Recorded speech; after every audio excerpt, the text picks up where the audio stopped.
Google Maps reveals something on a cliff edge, linked to a missing hiker from 2008. The hum was the first thing Leo noticed, a low, almost subliminal thrum that vibrated up from the worn oak floorboards of his tiny attic office. Through the legs of his chair, and into his bones. It was the sound of the past, the worry of the hard drives in his custom-built desktop, each one a digital mausoleum packed with the dead and the disappeared. For 12 years, since his own brother had walked out of a gas station and into thin air, Leo had been a connoisseur of cold cases. A digital archaeologist digging for ghosts in the ones and zeros of the internet's infinite archive. He didn't work for anyone. Wasn't a cop or a pie. He was just a man with a wound that wouldn't close. And this was his way of picking at the scab. Tonight, it was Ethan Hayes. Missing since October 12, 2008, a 22-year-old kid with a goofy grin and a love for climbing. Swallowed whole by the sprawling, indifferent wilderness of the Sierra Nevada. The official report was a shrug in triplicate, no foul play suspected. They'd found his car at a trailhead, a half-tin granola bar on the passenger seat. Search parties had combed the Granite Canyons for 2 weeks. Their dogs barking at squirrels and their helicopters chopping the autumn air into a frenzy of false hope. Then the first snows came, blanketing the mountains in a pristine silent shroud, and the search was called off. Ethan Hayes was reclassified from missing to presumed deceased. Another soul lost to the beautiful, brutal indifference of nature. Leo hated that phrase. Presumed deceased. It was a bureaucratic eraser, a way to tidy up the messy business of a life cut short without the inconvenience of a body. For Ethan's mother, a woman whose voice on a podcast had sounded like shattered glass, it was a wound that could never be sutured. She'd spoken of his dreams, his kindness, his ridiculous fear of spiders that contrasted so sharply with his courage on a rock face. She'd spoken of the last time she saw him, waving from the driver's seat of his beat-up Subaru, promising to call when he got back to civilization. The call never came. Leo had the case files spread across his 3 monitors. Scanned police reports, witness interviews that went nowhere, topographical maps crisscrossed with the fading highlighter marks of failed search grids, and on the central screen, Google Earth. He'd been tracing the intended route, a challenging but popular trail called Devil's Spine Ridge. He zoomed in. The satellite imagery sharpening, the green canopy of pines giving way to the stark, pale gray of granite. He dragged the little yellow street view peg, but there was no street view here, not in this raw, untamed wilderness. There was only the God's eye view of the satellite, and the user-submitted photos, little blue dots, that peppered the landscape like digital, forget-me-nots. He clicked on one, a panoramic shot from a peak. Then another he was looking for. He didn't know what. An anomaly, a scrap of color that didn't belong, a shadow that fell the wrong way. It was a fool's errand, he knew. The images were years old, stitched together from different seasons, different days, but it was what he did. He looked, his mouse hovered over a particularly jagged stretch of the ridge, a place where the trail narrowed to a precipice. The satellite image was crisp, taken on a clear, bright day. He zoomed, the pixels reluctantly resolving into sharper focus. The granite was a pale, almost white canvas, fractured with dark veins of shadow. He kept zooming, pushing the software to its limit, his face inches from the screen. The hum of the computer seemed to grow louder, a chorus of anticipation, and then he saw it. It was so small, so insignificant, that he almost dismissed it. A dark smudge against the pale rock. But it wasn't a smudge, it had shape, it had form. He held his breath, his heart giving a painful lurch against his ribs. He increased the magnification, the image degrading into a blurry mosaic. But the shape remained. It was a footprint, a single, perfect, impossible footprint. It was the deep, aggressive tread of a hiking boot, pressed into a patch of damp, weathered lichen right on the cliff's edge. The print was facing the abyss. It was the last step someone would ever take. Leo's blood went cold. He fumbled for the image information in the corner of the screen. Image date, October 13, 2008. The day after Ethan Hayes disappeared. The day the search officially began. But this spot, this specific, God-forsaken ledge, was miles off the designated search grid. They had never looked here. His hands trembled as he took a screenshot, his mind racing, connecting the dots with a speed that left him dizzy. A single footprint. At the edge of a cliff, facing out, it wasn't the mark of someone who had slipped. You slip, you scramble, you leave scuffs, chaotic marks of a struggle against gravity. This was different. This was a print of placement, of finality. It was the print of someone who had stood there, paused, and then, gone, or been made to go. The air in the attic was suddenly thick, heavy, charged with the ozone of a 12-year-old tragedy. The hum of the hard drives sounded like a whisper now, the secrets of the dead stirring in their digital graves. He looked at the picture of Ethan Hayes pinned to his corkboard, the goofy grin, the bright, hopeful eyes. He felt a surge of nauseating adrenaline. This changed everything. The official narrative, the comforting lie of a hiking accident, just evaporated like morning mist. This single footprint was a scream that had been frozen in time for over a decade. He grabbed his phone, his fingers clumsy, slick with a sudden sweat. Who do you call with a ghost? He dialed the Sierra County Sheriff's Department. The phone rang 4 times before a tired, gravelly voice answered. Sheriff's Office, dispatch. My name is Leo Cray. I have new information regarding a cold case. The disappearance of Ethan Hayes in 2008. There was a sigh on the other end of the line. The sound of institutional apathy. Sir, that case is closed, presumed deceased. Hiker accident. No, it wasn't an accident, Leo insisted, his voice tight, desperate. I've found something. On a satellite image from the day after he went missing, it's a footprint. At the edge of a cliff, miles from where you were looking. You need to see this. A satellite image. From Google. The man's voice was laced with a weary, patronizing disbelief.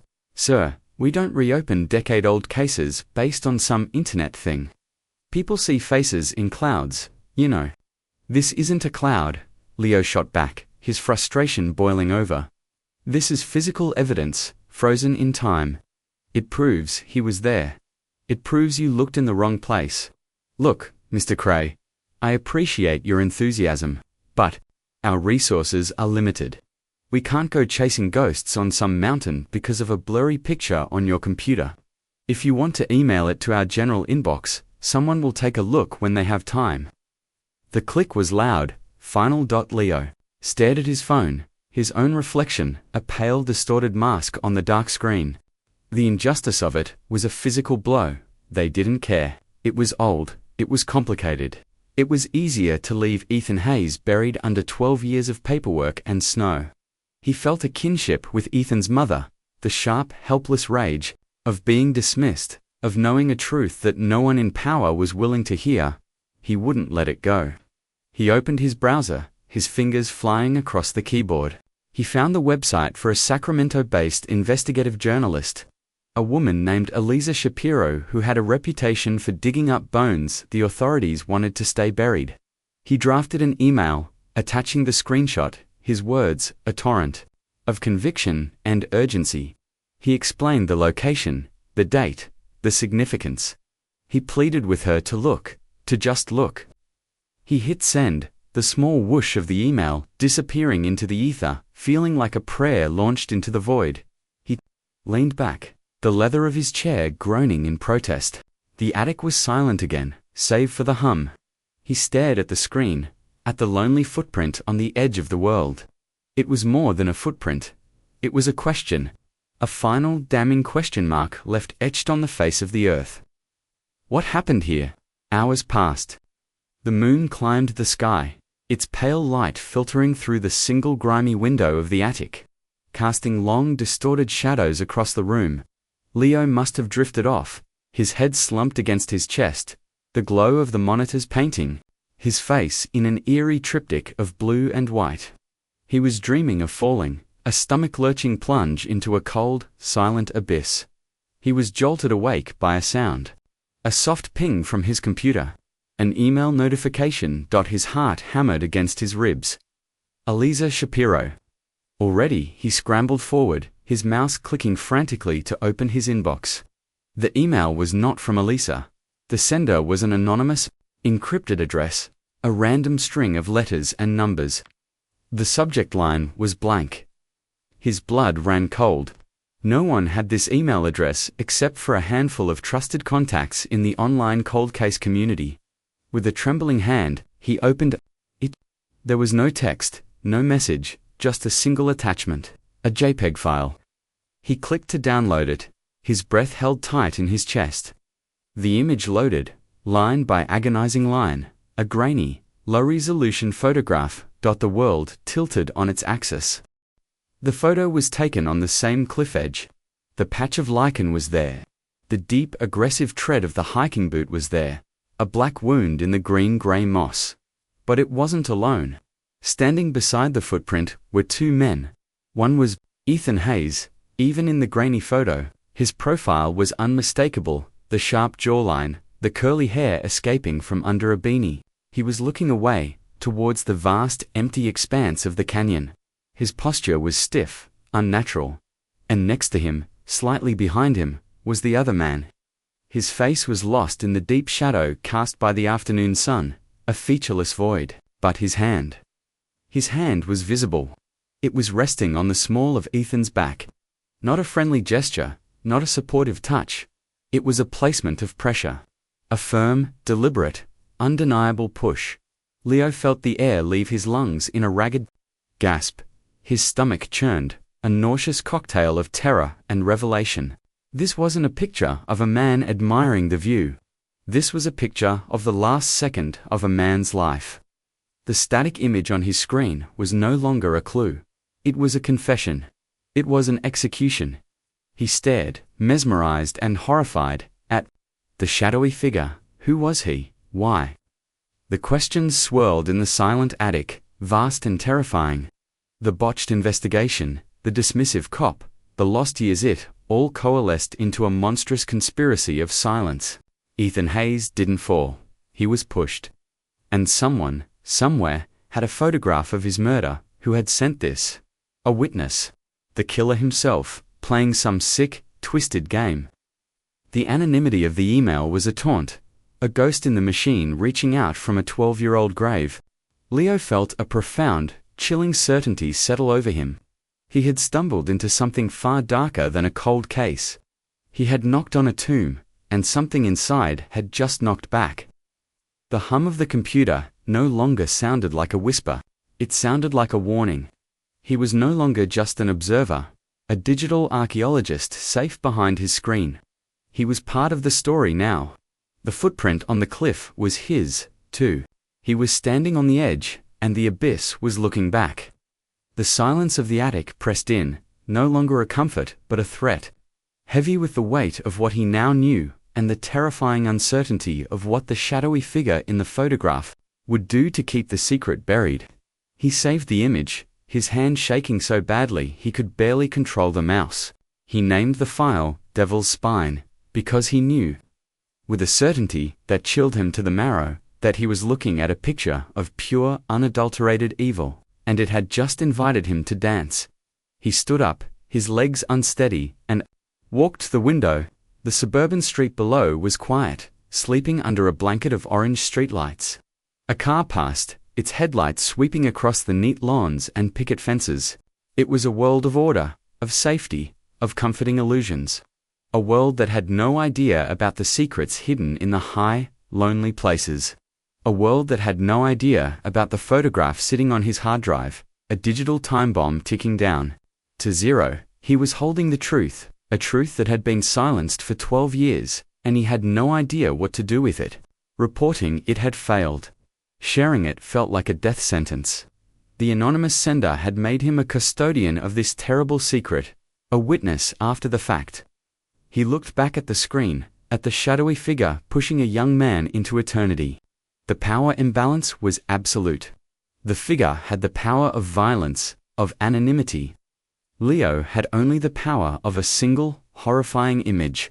And in the dark, silent heart of the night, he knew it might be enough to get him killed. The cliffhanger wasn't just on the screen anymore. It was his life. The hum of the computer was the only sound, a steady, indifferent witness to the moment his obsession finally became his reality.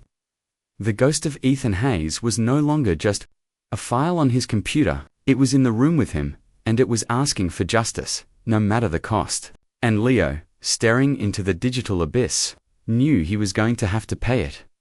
The first light of dawn was a dirty grey smear against the attic window. Finding Leo exactly where the night had left him, slumped in his chair, staring at the two images side by side on his central monitor. On the left, the clean, sterile, publicly available Google Earth screenshot, the single lonely footprint, a question mark posed to the heavens.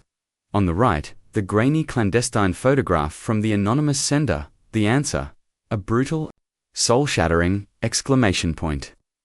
Ethan Hayes, his life measured in a final, terrible inch of granite. And the shadow, the phantom, the pusher. Sleep had been impossible. Every time he closed his eyes, he saw the image, felt the phantom sensation of a hand on his own back, the dizzying, stomach-turning lurch of a fall he hadn't taken. He had become a vessel for another man's final terror. The coffee in his mug was cold, untouched. The silence in the house was a living thing, a presence that made the hairs on his arms stand up. He was a man who lived with ghosts, but this was different. This ghost had a name, a face, and a murderer who was still out there. A murderer who knew Leo existed. He had to understand the players. The story couldn't begin and end with a single footprint and a grainy photo. It had to have a past. He pushed aside the technical data, the maps and the reports, and began to dig into the lives. He started with the victim, Ethan Hayes. He pulled up old social media profiles, memorial pages set up by friends, articles from local papers from 2008. A picture began to form, not of a statistic, but of a person. Ethan wasn't just a hiker. He was a poet, a quiet, introspective soul who found his church in the soaring cathedrals of the Sierra. His friends described him as gentle, almost painfully shy, but with a fierce, stubborn loyalty. He worked part-time at a bookstore, saving money for a trip to Patagonia. He volunteered at an animal shelter. He wrote sprawling, heartfelt poems about granite and sky, and the feeling of being small in a vast universe. Leo Reed 1, posted on a friend's blog. It was full of longing, of a search for something transcendent, a connection to something pure. It was the work of a young man trying to find his place in the world, not one looking to leave it. The idea that he would have chosen that cliff edge to end his own life felt like a deep and profound blasphemy. It was a desecration of everything the boy seemed to be. Then there was his family. His mother, Sarah Hayes, was a retired schoolteacher. After the search was called off, she had channeled her grief into a small foundation in Ethan's name, promoting wilderness safety for young hikers. But in a podcast interview from a few years back, Leo could hear the raw, unhealed wound beneath the composed facade. She spoke of the police with a quiet, simmering bitterness. They were so quick to decide, she'd said, her voice cracking. They saw a young man, a mountain, and they wrote their story in an hour. They never listened. Ethan wouldn't have been careless. He knew those trails better than his own backyard. Something happened to my son. They just didn't want to. Look, Leo felt a pang of connection to her. He knew that specific brand of pain, the agony of screaming a truth into a void that refuses to listen. His own parents had collapsed inward after his brother disappeared, a black hole of grief that had consumed their lives. Leo had gone the other way. He'd turned his grief outward, into a weapon, into this obsessive, nocturnal hunt. Now, for the antagonist, the shadow in the photograph. It was a void, a blank space. How do you investigate a man with no face? Leo stared at the image, magnifying the shadowy figure until it was a meaningless collection of black and gray pixels. There was nothing. Discernible features, no logos on the dark clothing. But there was the posture, the confidence, the deliberate, unhurried placement of the hand. This was not an act of passion, of sudden rage. This was calm. This was controlled. This was the posture of a predator, who would want to kill a gentle soul like Ethan Hayes. The police files offered no clues, no enemies, no drug debts, no lovers. His life, according to the official record, was as clean and open as the mountain air he loved to breathe. The motive was as invisible as the killer's face. This is where the official investigation had stopped. No motive, no body, no crime. But Leo had the photograph. The photograph meant there was a witness, the sender of the email, and that person was the key. He analyzed the metadata of the image file. It was stripped clean, scrubbed of any identifying information about the camera, the date, the location. Whoever sent it was a professional, or at least knew enough to cover their tracks. They were terrified. They had held on to this explosive secret for 12 years, a burning coal in their hands. What had finally made them send it? And why, too?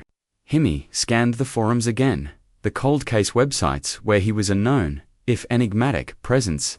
Had he posted something specific about the Ethan Hayes case recently? Yes, a week ago. He'd questioned the official search grid, proposing an alternate theory that a sudden, unforecasted windstorm might have driven Ethan off his intended path towards the more treacherous, unsearched area of Devil's Spine. He had posted a map that led directly to the cliff. His blood turned to ice. The sender hadn't chosen him at random. They had been watching. They had seen his post, seen that he was getting close, and they had decided to give him the final terrible push he needed. They were using him. They were too scared to come forward themselves, so they had armed him with the truth and pointed him at the enemy, hoping he would do what they could not. He was their proxy, their bullet. The weight of this realization was crushing. He was no longer just an investigator. He was a pawn in a 12-year-old war. He looked at the photo of Ethan, his gentle, smiling face. Then at the shadow, the embodiment of a faceless evil. And somewhere, in the real world, was the third player. The hidden witness. The person who had stood somewhere on that ridge, aimed a camera, and captured a murder. Who was this witness? Another hiker. Someone who knew both Ethan and the killer. Why take a picture instead of screaming, or running for help? The questions multiplied, each one more terrifying than the last.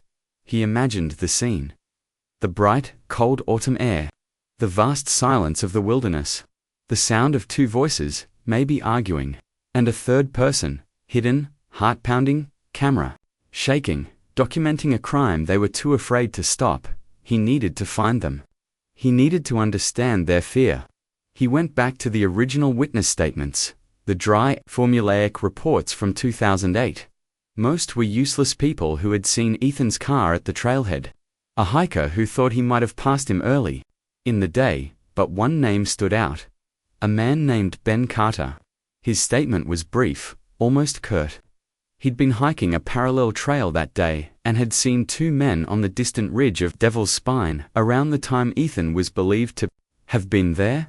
He couldn't make out faces, just two distant figures against the sky. He'd thought nothing of it at the time. It was only when he heard about the missing hiker, days later, that he'd called it in. The police had noted it, but since it was so far from their primary search area, it was dismissed as irrelevant. Two figures. Leo's breath caught in his throat. He did a quick search for Ben Carter. He was a freelance photographer, a nature photographer, specifically. His website was a stunning gallery of the Sierras, snow-dusted peaks, ancient bristlecone pines, golden hour lights spilling over granite walls. He was an artist, a man who spent his life looking for the perfect shot. A man who would have had a camera with a powerful zoom lens with him on that ridge. Could it be him? Could Ben Carter be the witness? The man who had seen more than just two distant figures, the man who had taken the picture and then buried it for 12 years, his conscience warring with his terror. It was a leap, a massive, intuitive jump. But it felt right. It clicked into place with a terrifying certainty. The photographer on the parallel ridge. The two figures. The secret kept for a decade. Leo found a current address for Ben Carter. He lived in a small, isolated cabin in the foothills of the very mountains that held the secret. He had retreated from the world, his photography now more of a private obsession than a commercial enterprise. He was hiding. Leo knew he had to go. He couldn't email, couldn't call. This was too fragile, too dangerous. He had to look this man in the eye. He had to show him the photograph he himself had taken and ask him to finally, after 12 long years, tell the truth. He looked around his attic, at the maps, the files, the glowing screens. It was his sanctuary, his fortress of solitude. But the secret on his hard drive had breached the walls. The fight was no longer digital, it was real. He printed the anonymous photograph, the inkjet printer, worry to life, spitting out the grainy image of death. He stared at it, the tangible proof in his hands. It felt heavy, like a death warrant. Maybe for the killer. Maybe for him. He packed a small bag, his movements stiff and automatic. He grabbed his keys, his wallet. As he was about to leave, he paused, looking back at the photo of his own missing brother on the corkboard. The same empty space, the same unanswered questions.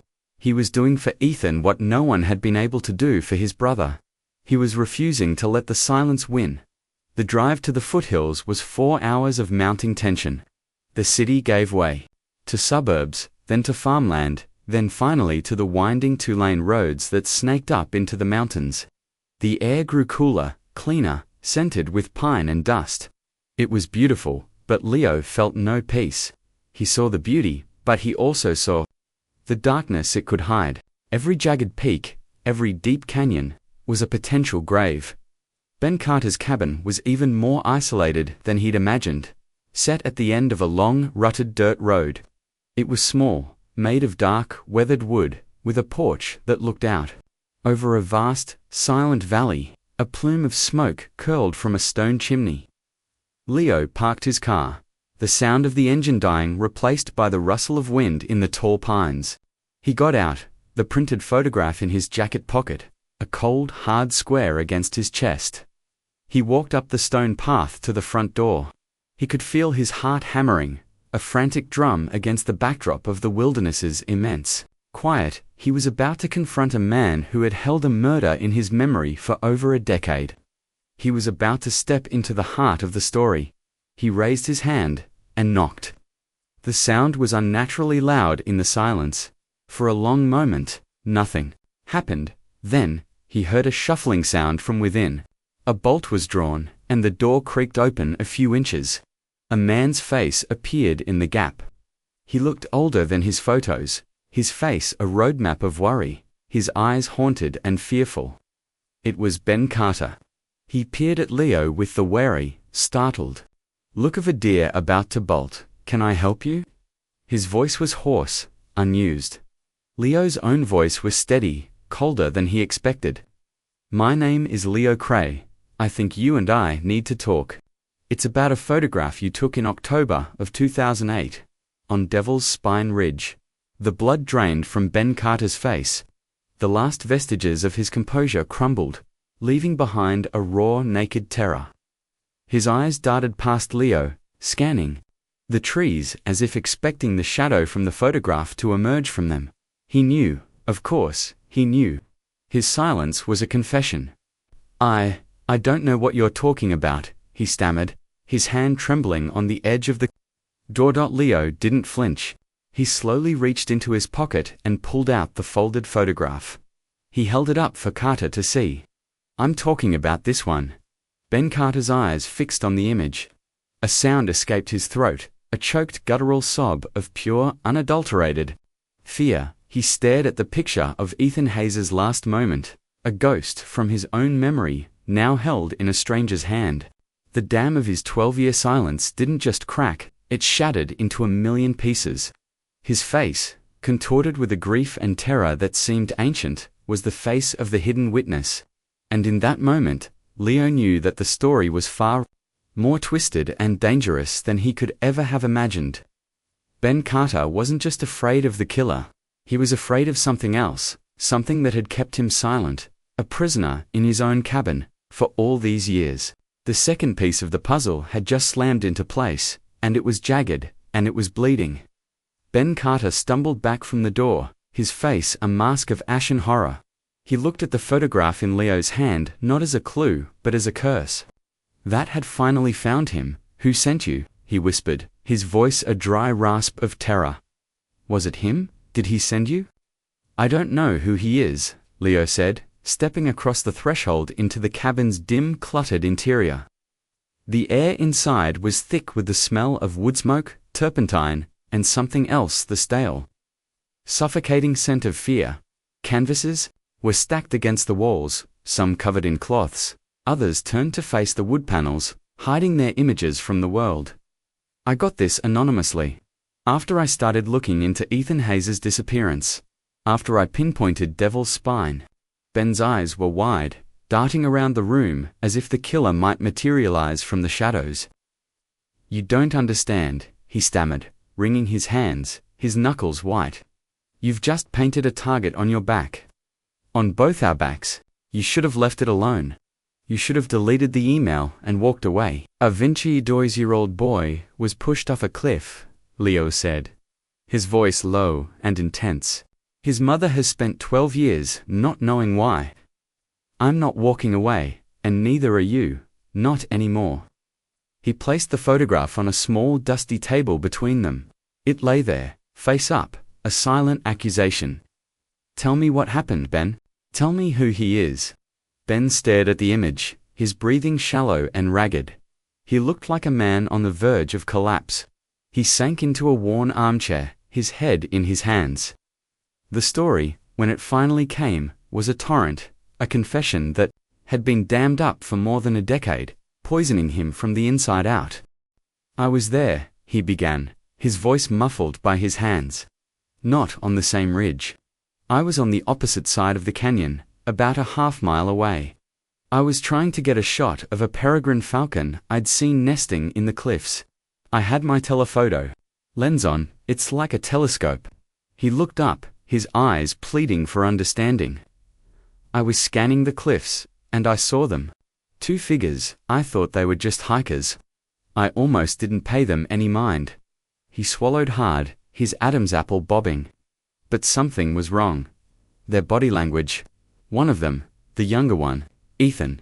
He looked tense, scared. The other man was calm. To calm, he was talking, gesturing. I couldn't hear what they were saying, of course, but it wasn't a friendly conversation. It was an interrogation, a lecture.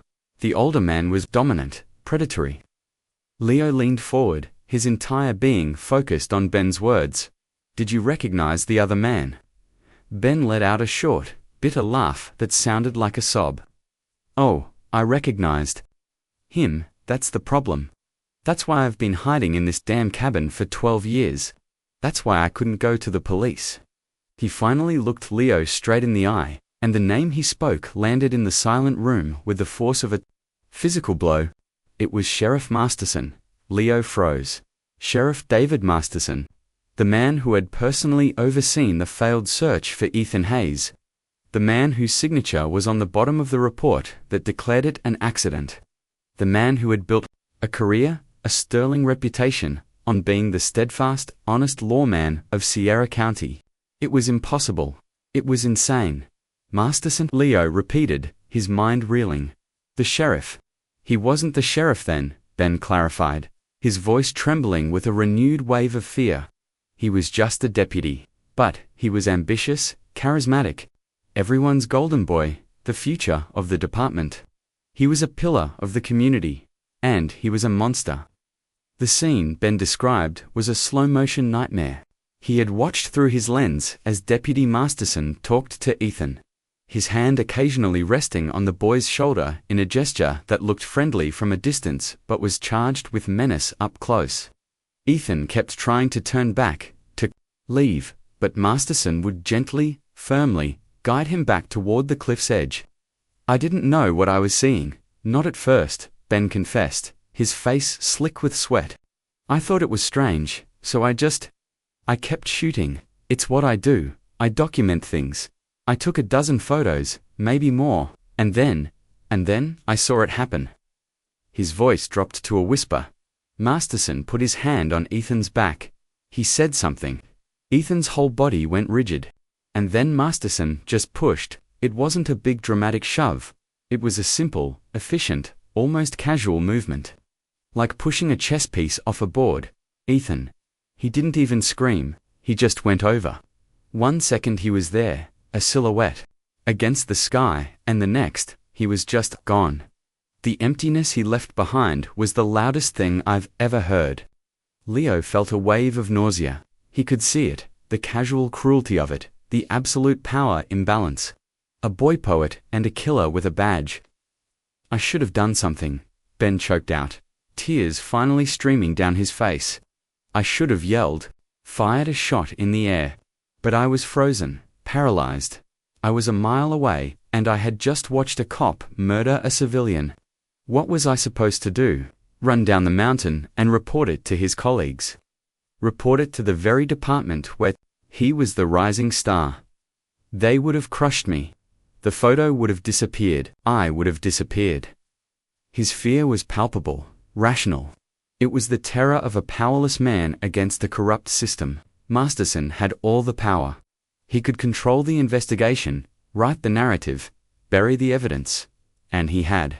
He had directed the search away from Devil's Spine.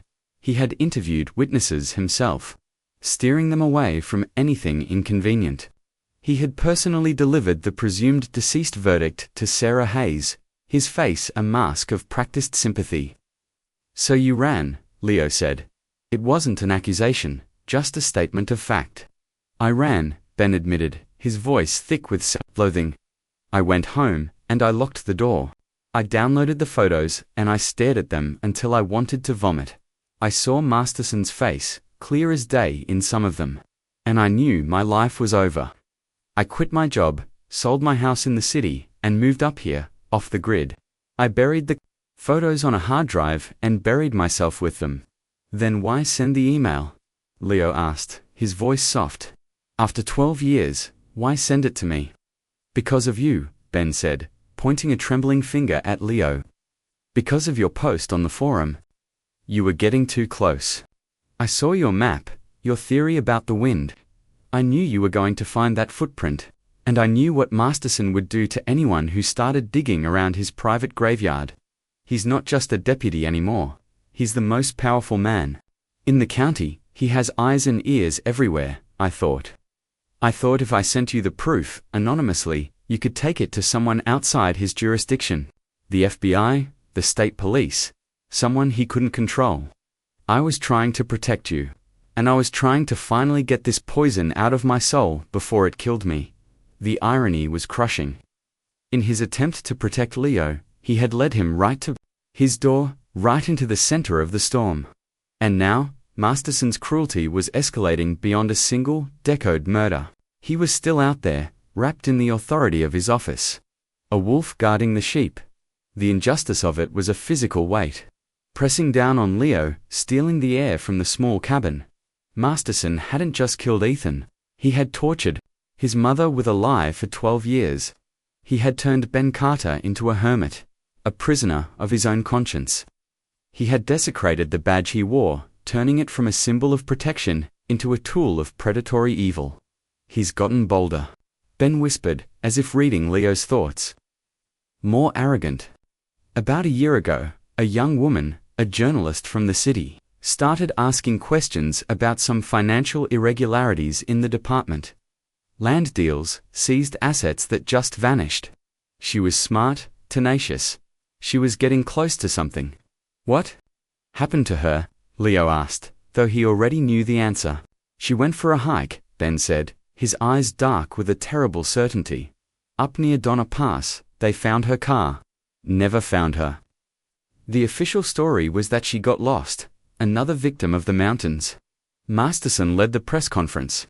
Himself, he was so convincing, so full of sorrow and gravitas. And I knew he had done it again. The conflict wasn't just about Ethan anymore. It was about a pattern of violence, a reign of terror, conducted by a man hiding in plain sight. The stakes had just escalated brutally. Masterson wasn't just a killer, he was a serial predator.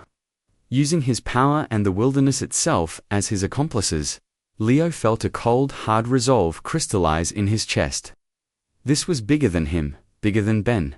This was for Ethan, for the unnamed journalist, for anyone else who might cross paths with the monster of Sierra County. You have the other photos, Leo demanded. The ones that show his face. Ben nodded numbly. On a hard drive, buried in the woods behind the cabin. Get it? Leo ordered. We're done hiding.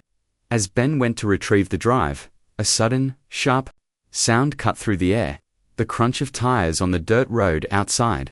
Both men froze, their eyes locking in a shared moment of pure panic. A vehicle was coming. A large one, by the sound of the engine. Ben's face went white. He knows, he breathed. He knows you're here. Leo's mind raced. There was no back door, no escape, they were trapped. He moved to the window, peering cautiously through a gap in the curtains. A large, black SUV, the official vehicle of the Sierra County Sheriff's Department, was pulling up behind his own car, blocking him. The driver's side door opened, and a tall, imposing figure stepped out. He was wearing the crisp brown uniform of the sheriff, a silver star gleaming on his chest. Even from a distance, the aura of confident, absolute authority was unmistakable. Was Sheriff David Masterson. He stood there for a moment, surveying the cabin, his face unreadable. Then, his eyes locked directly onto the window where Leo was standing, as if he could see him through the walls. A slow, cold smile spread across his face. It was not a smile of greeting. It was a smile of ownership. A smile that said, I know. You're in there. I know what you've found, and you are not leaving my mountain. The hunter had found them. The tension in the small cabin became unbearable, a physical pressure that threatened to crush them both. Masterson started walking toward the door, his steps slow, deliberate. The crunch of his boots on the gravel, like the counting down of a clock. The antagonist was no longer a shadow in a photograph. He was real. He was here, and he was coming to bury the truth once and for all. The crunch of Masterson's boots on the gravel was the only sound in the universe. Each footstep was a hammer blow against the fragile silence, a countdown to an inevitable, violent collision. Inside the cabin, Leo and Ben were frozen, two animals, caught in the unblinking stare of a predator. The air was thick, unbreathable. Ben was trembling so violently his teeth chattered, a low rattling sound that seemed to mock the stillness. Leo's heart was a frantic drum against his ribs, but, on the surface, a strange, cold calm had settled over him. The time for running was over. The fight was here, on this doorstep. The drive, Leo whispered, his voice a harsh rasp. Where is the hard drive? Ben's eyes were wide with a paralyzing terror. It's not here. It's buried, outside, near the old oak tree. Outside, where the monster was, it was a checkmate. Masterson hadn't just trapped them. He had cut them off from their only weapon. His timing was too perfect. His arrival too precise. He must have been watching you, Leo realized with a sickening lurch. Not just me, you. Ben nodded, a tear tracing a path through the grime on his cheek. I always felt it, like I was being watched. I thought I was going crazy. The footsteps stopped. A heavy silence descended, pregnant with menace. Then, a sharp, authoritative rap on the door, 3 knocks. Hard, confident, final. Knock. Knock, Knock. Neither man moved. They held their breath, listening. Ben Masterson's voice boomed from the other side of the door. It was a deceptively friendly sound, the voice of a concerned neighbor, a trusted friend. But underneath it, Leo could hear the cold metallic edge of a coiled snake. Ben, I know you're in there. I saw the car. You've got a visitor? It's been a long time since you had company. I just want to make sure everything's all right. It was a game. A cat-and-mouse charade, and they were the mice. Luai looked at Ben, whose face was a crumbling mask of despair. He knew that if he didn't take control, Ben would shatter completely. He put a firm hand on the photographer's shoulder. Don't say a word, he mouthed silently. He crept to the window again, peering through the sliver of a gap. Masterson was standing on the porch, his back to them now, looking out over the valley as if admiring the view. His hand rested casually on the butt of the holstered pistol at his hip. It was a display of effortless power, of absolute ownership. of the situation. He knew they were watching him. He was performing for them. "Come on, Ben," Masterson called out, his voice still laced with that poisonous friendliness. "Don't be rude. I just want to talk. It's been too long." He turned slowly, his eyes scanning the front of the cabin. His gaze lingered on the window, where Leo was hidden. "And I'd love to meet your friend." The threat was no longer veiled. It was hanging in the open air. Leo's mind raced, searching for an exit, a strategy, any move at all on this impossible chessboard. There was none. The cabin was a box, the road was blocked, and the man outside was the law. The judge and the executioner, all rolled into one. Suddenly, a new sound. A crackle of static. Then a voice from the radio on Masterson's belt. "Sheriff, we've got a situation on the 89, a multi-car PR. Looks bad. They're requesting you on site." Leo's heart leaped. A reprieve, a chance. He watched Masterson's posture change. The sheriff lifted the radio to his mouth, his back stiffening with annoyance. "This is Masterson. I'm occupied." "At the moment, send a deputy. They're all tied up." "Sheriff," the voice crackled back. "And the media is already on their way. It's a big one. They're asking for you specifically." Masterson was silent for a long moment. Leo could almost feel the man's frustration, the rage at being pulled away from his prey. He saw the sheriff's hand tighten on his holstered gun. He was weighing his options. Stay here and finish this, or go maintain the public facade. The carefully constructed image of the dedicated, indispensable lawman, the facade one. "Fine," Masterson bit out, his voice stripped of all pretense of friendliness.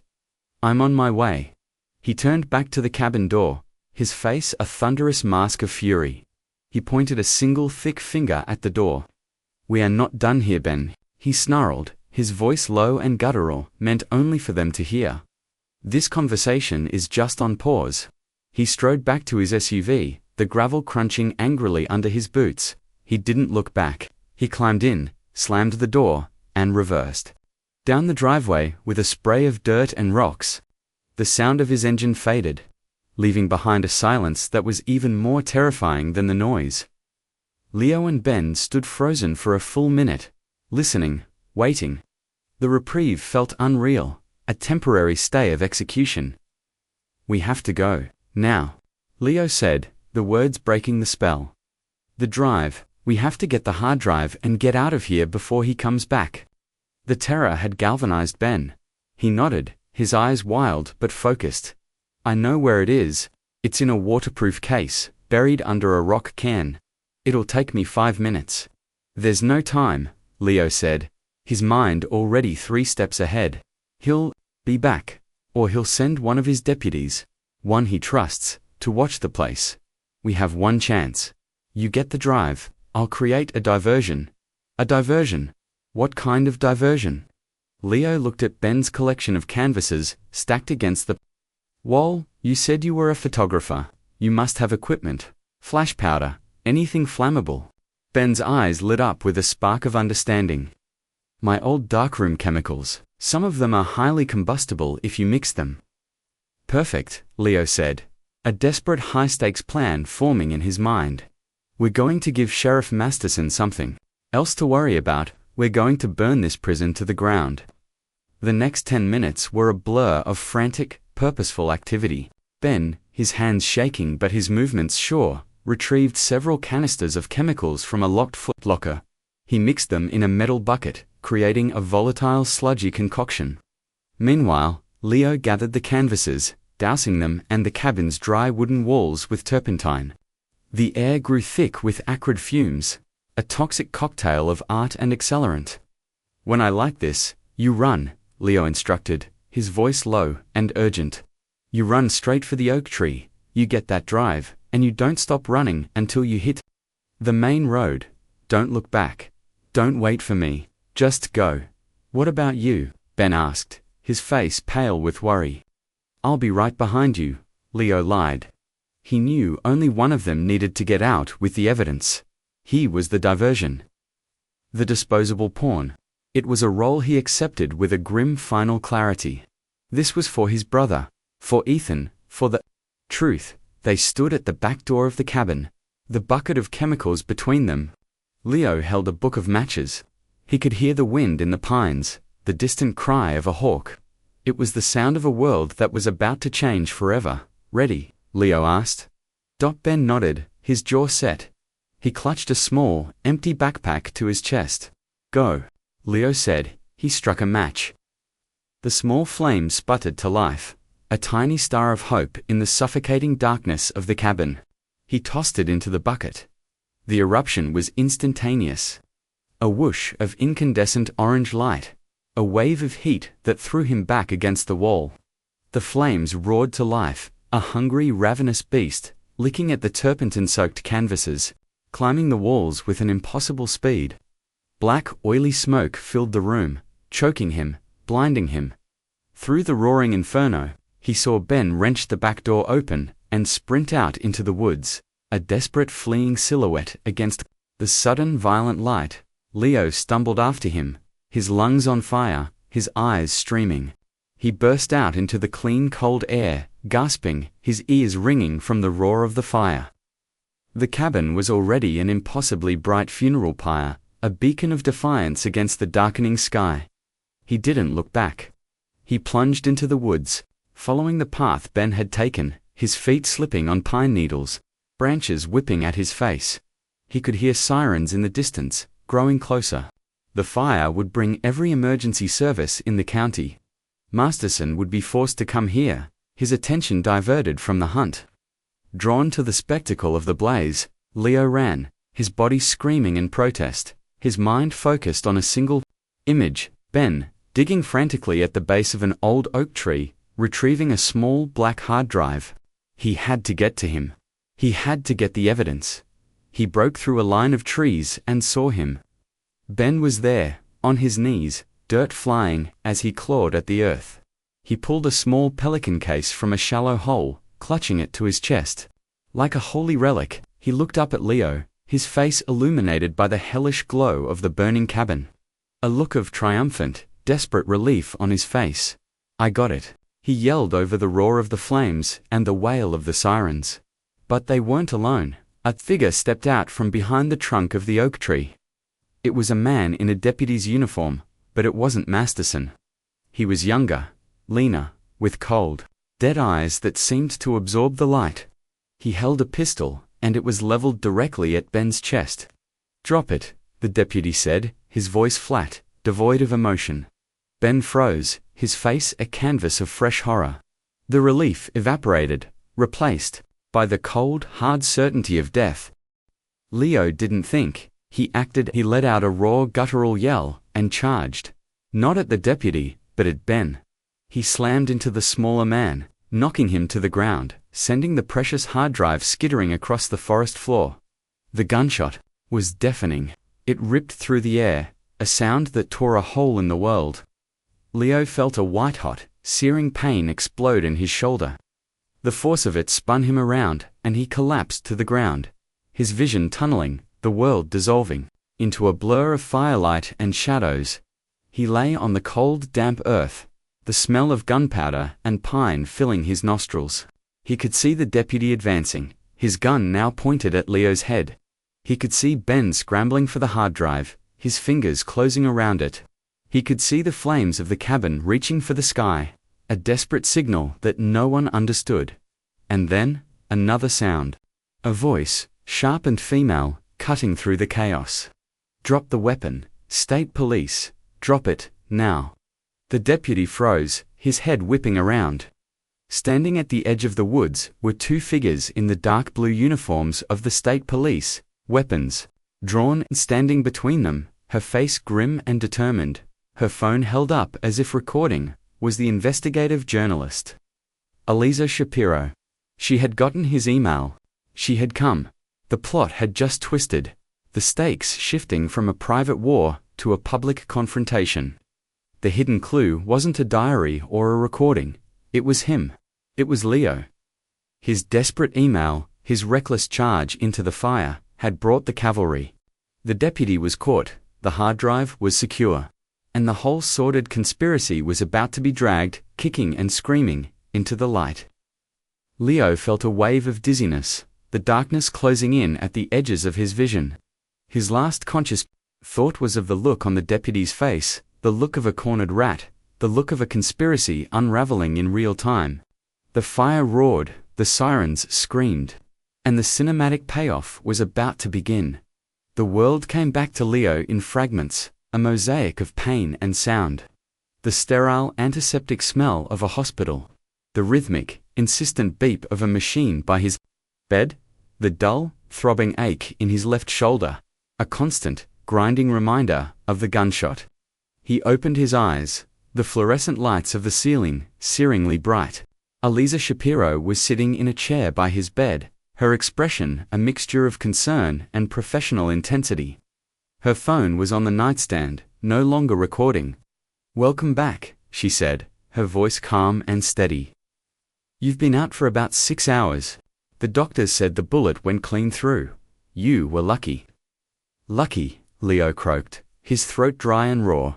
"Ben, the drive." "Ben is safe," Aliza confirmed. "He's in protective custody, and the hard drive."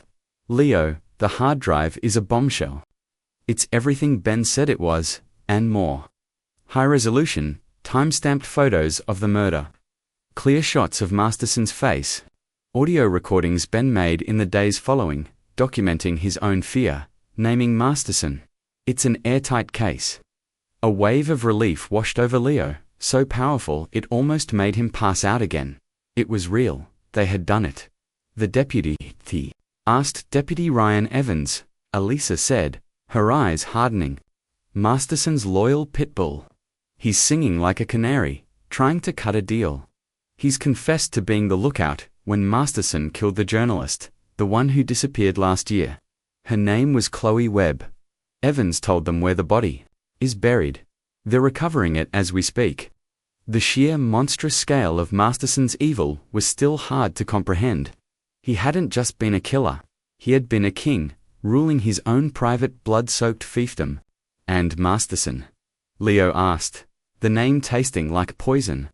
"Where is he?" Alice's lips curved into a grim, satisfied smile. "That's the best part. That's the cinematic payoff you almost died for." She turned her phone around and pressed play on a video. It was news footage, shot from a helicopter.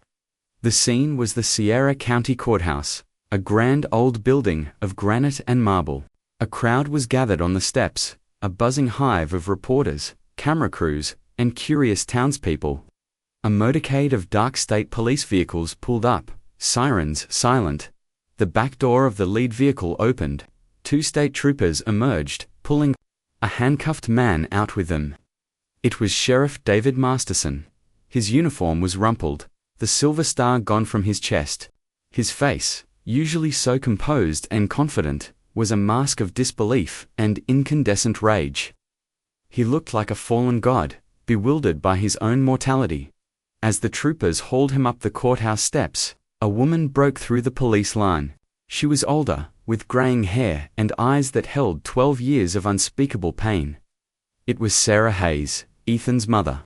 She walked right up to Masterson, her movements slow, deliberate, her gaze locked on his. The troopers tried to hold her back, but she ignored them. She didn't scream. She didn't cry. She just stood before the man who had murdered her son and lied to her face, and she held up a single worn photograph. It was a picture of Ethan, his goofy grin, his bright, hopeful eyes. "This was my son," she said, her voice not loud, but carrying, with a terrible, resonant clarity that cut through the media scrum. "His name was Ethan Hayes. He loved poetry and the mountains. And you took him from me. You thought no one was watching. But the mountains were watching. And they remember." Masterson flinched as if she had struck him. His mask of rage shattered, and for a fleeting second, the camera captured a look of pure, pathetic fear. He tried to turn away, but she moved with him, keeping the photograph in his line of sight. "You are not a sheriff," she continued, her voice rising now, filled with the righteous fury of a decade of silenced grief. "You are a coward and a murderer, and you will not be forgotten. Your name will be a curse in these mountains for 1,000 years." The crowd was silent. mesmerized. It wasn't a courtroom bombshell. It was something more primal, more powerful. It was a mother's justice, delivered on the steps of the very institution her son's killer had corrupted. The cameras flashed, a storm of light capturing Masterson's public unmasking. He was no longer the powerful lawman, the pillar of the community. He was just a man in handcuffs, being condemned by the ghost of his victim. Eliza paused the video. She stood there until they dragged him inside, she said softly. Ben Carter gave her a copy of the photo of Ethan from the hard drive, the last one ever taken. She wanted him to see his face, to remember the boy he threw away. The scene was more cathartic than Leo could have ever imagined. It wasn't just an arrest. It was an exorcism. The public exposure, the raw, unfiltered confrontation, it was the perfect poetic end to Masterson's reign of terror. The whole department is being dismantled, Eliza went on, scrolling through her notes. The state is taking over. They've uncovered a massive web of corruption, all tied to Masterson. The land deals Ben mentioned were just the tip of the iceberg. He was shaking down local businesses, skimming from drug busts, using seized property. As his own private slush fund, he ran the county like a mob boss. And it all started with one footprint, Leo whispered, the thought staggering. A single, tiny anomaly in a world of data, a digital thread that had unraveled a tapestry of evil. It started with you, Leo. Eliza corrected him gently. You were the one who wouldn't let it go. You were the one who pulled the thread.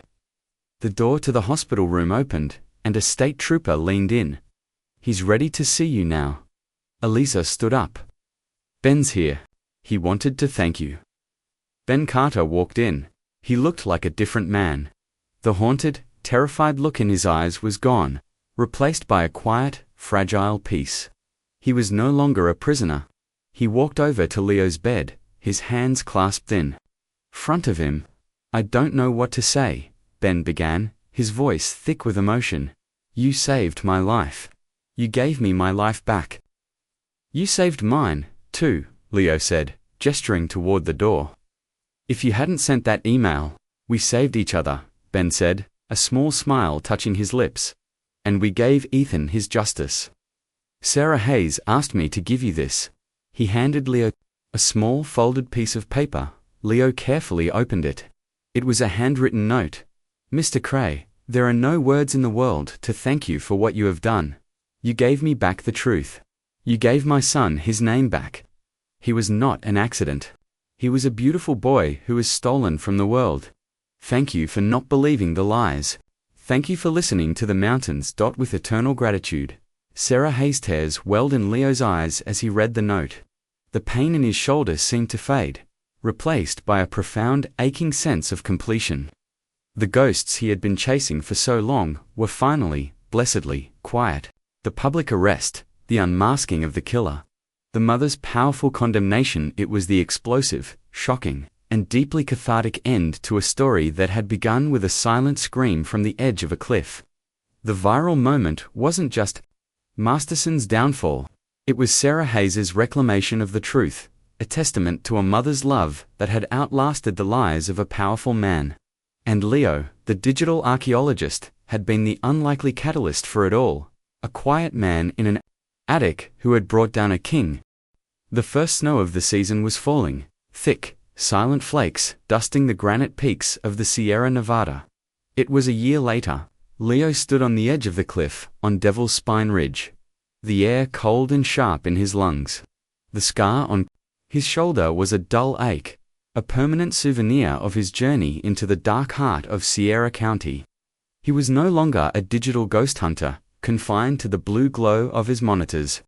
The world had become real to him again. In all its beauty and all its pain, he had come here to say goodbye.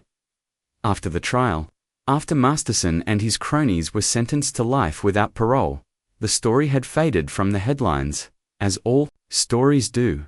But for the people involved, the echoes remained. Eliza Shapiro had won a Pulitzer for her reporting. Ben Carter had moved out of his cabin and started a new life in Oregon, his photography once again full of light instead of shadows. He and Leo exchanged emails every few weeks. Two survivors bound by a shared trauma and a shared victory. Leo had dismantled his attic office. The hard drives were wiped clean, the case files boxed up and stored away.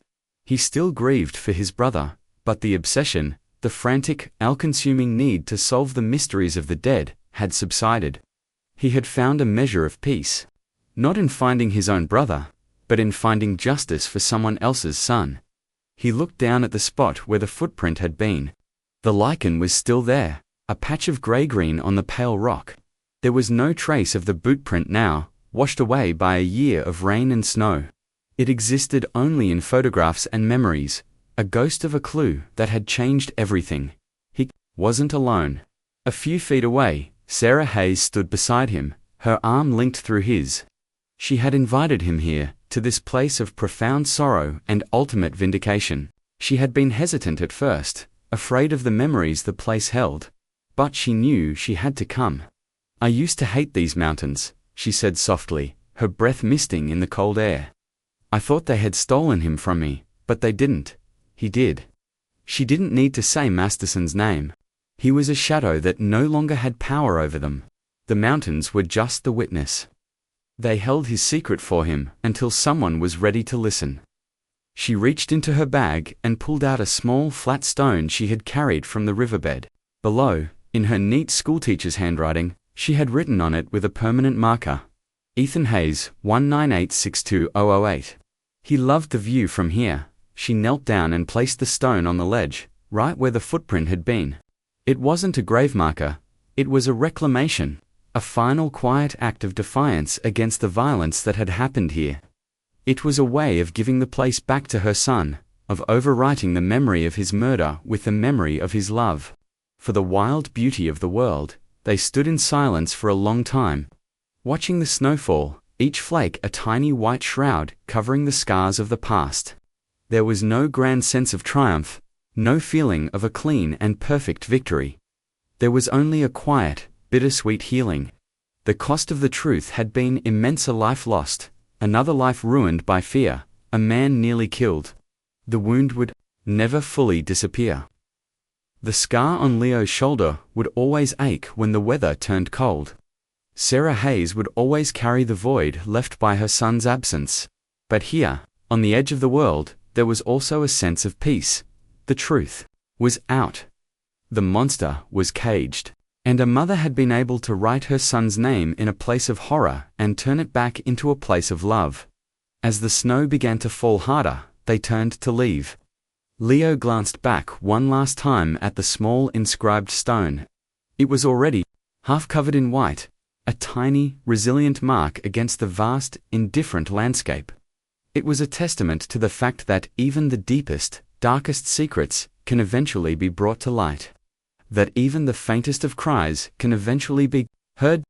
The footprint was gone, but its echo remained, a haunting, bittersweet reminder of the boy who was lost, and the stubborn, relentless pursuit of the truth that had, against all odds, finally brought him home. The emotional echo of that single, impossible footprint would linger in the high, lonely places of the Sierras forever, a story whispered on the wind.